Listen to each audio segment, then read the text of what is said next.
Hello, this is the Pounchy channel, and today we're doing a review of The Mandalorian, Season 2, Episode 2. Let's go on a sexy journey together, have some freaky time, and have some good time, you know, before we go talk with fans on Sunday, okay? Well, it starts off, he's like driving his motorcycle. It was like right out of the episode. He gets sneak attacked by some bandits. They try to steal the Baby Yoda. He wipes them out. It's kind of funny, little thing. And then he meets up, he's walking in the desert with all the armor on. I'm like, God, walking in the desert with all the armor, like, for, like, miles, like, you would pass out. Like, I don't know how good shape you are. Like, maybe you're one of the best athletes you might make in the city, but if you made a city, you would use water, you'd be physically exhausted, mentally exhausted, like, it's crazy like this.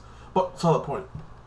He talks to the mechanic girl, she introduces her to this one thing, and you see an ant person like that, so they're doing bets. But basically, it's meat and potatoes. He makes a deal with this frog lady.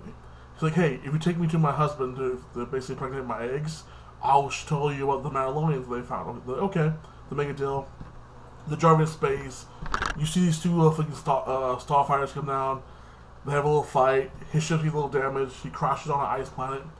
And he's trying to fix up his ship like that. You know, it's kind of like Lost like that. So he's fixing up his ship. Baby Yoda's being a sneaky little bitch. Stealing because like the frog lady has a whole bucket full of eggs. And she's just like stealing the eggs, eating it. And one thing I like about this episode, you see the relationship between him and Baby Yoda. It's like a father and son relationship. You see how close they are and how they know each other like this. And you see how the Mandalorian is actually a lot different from last season. He's more open, he's more kinder like this, he's more emotional like that. So you see the bonding like this. And then, like, they found these, like, spider creatures, and, like, they have a big fight. And the spider creatures, like, they remind me of the same spiders from Star Wars Rebels when they're on the freaking, like, the desert planet, but these are ice spiders.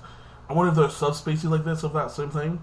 And it kind of reminded me of Aliens. If you watch the Aliens, when they all swarming up like this, and like they were like this, and like when we shoot the freaking Rebs, it almost looked like asses a little bit. And when they're hiding in the corners like this, so the Mandalorian basically fights back. He's in a treat like this because they have baby small ones like this, giant ones. He shoots back to the cockpit.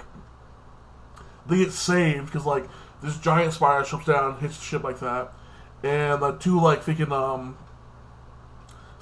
stuff like two ships like this and shut them down kind of like this. They shoot them down, but kind of shot them and they crash like that. Saved their ass, and he's like, "Hey, we let you go this time because you know you helped us in the past like this. So you know next time put that locator on." But he asks like, "Hey, can you help me fix my ship?" And the guy's like kind of dish like, "No, we're not gonna help you. We're just gonna go now." I'm like, "Dude, you saved his ass. Why don't you help him fix the ship? Like it makes no sense, dude." So that's why I didn't like him. Like, dude, you saved him. Why don't you get off your ship, walk him? Fix his ship like that, make sure it's flyable. So at the end, they left him, they're stranded basically. He basically put all the life support system in the cockpit, and the ship was still flyable, but the only place he can stand is the cockpit. So they file off to the next episode like this. I give this episode a solid 6.5. It was, some parts were amazing, like the spider battle, the digital effects of the spider like this, reminded me so much of Aliens like this, like it was so badass, it was so amazing. But most of this episode was pretty boring, so that's like a 6.5. Yeah, like, I can't wait to see the next episode like this. I want to see Boba. I want to see, like, the leader of Death Watch in it. I want to see fucking, like, Snoke like this. So, I'm pumped. This season's been amazing. Guys, like and subscribe, and you have a blessed day. Like that.